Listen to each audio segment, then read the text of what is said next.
Number 6 in book 3 is Gavotte in D major.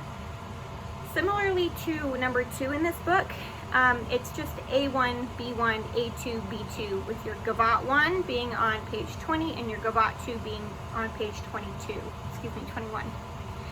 The new thing that you have in this is a chord. I like to teach it with the chord in 17.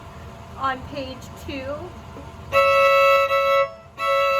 talk about balancing the bow on both strings, making sure that your second finger is super in tune so that it doesn't sound really yucky with the open E.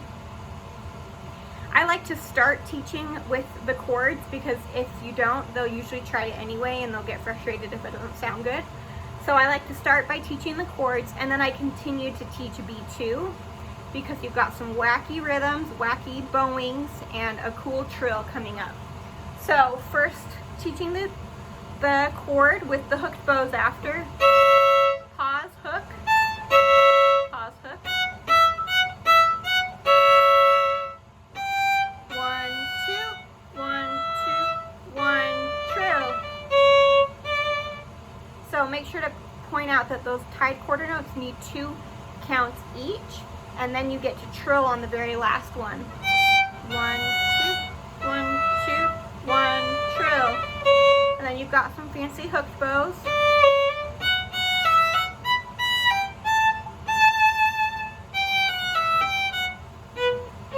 A sharp, really smooth here.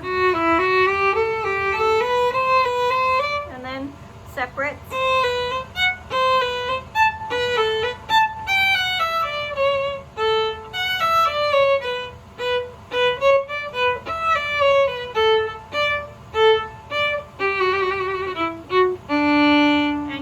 Trill, which is fun. Okay, so that's what I start with, B2, so they can get their chord fill in before going on. The next thing I teach is A2. No, that's not right. Sorry. A1. No, A2. A2 is right.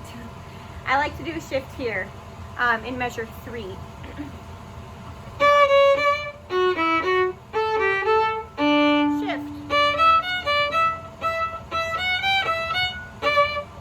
Very hard shift. It's the same finger pattern, third position as Humoresque was, and I think it sounds nice musically. And then back to first in halfway through measure 4, and then keep teaching this part. Pretty self-explanatory. Halfway through 12, you get some wacky bowings.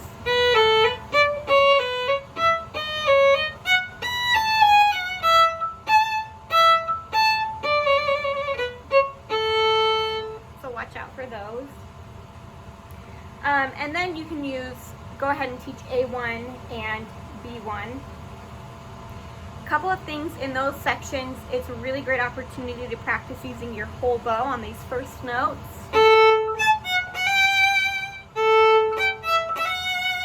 Especially in the forte ones.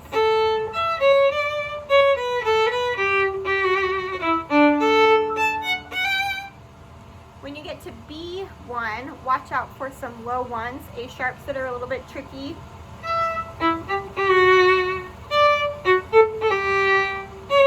Right there.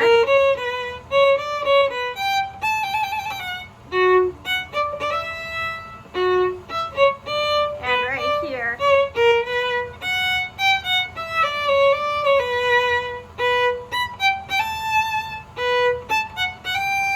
Low 3 here, and they don't have to lift their 2.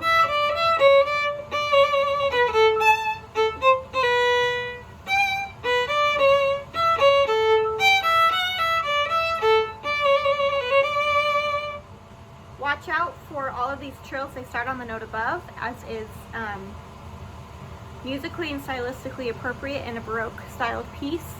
And then the other thing, there are opportunities to teach about silent arpeggio going from the D string to the E string, making sure that that transition is super clean and that you don't have your open A sounding in between.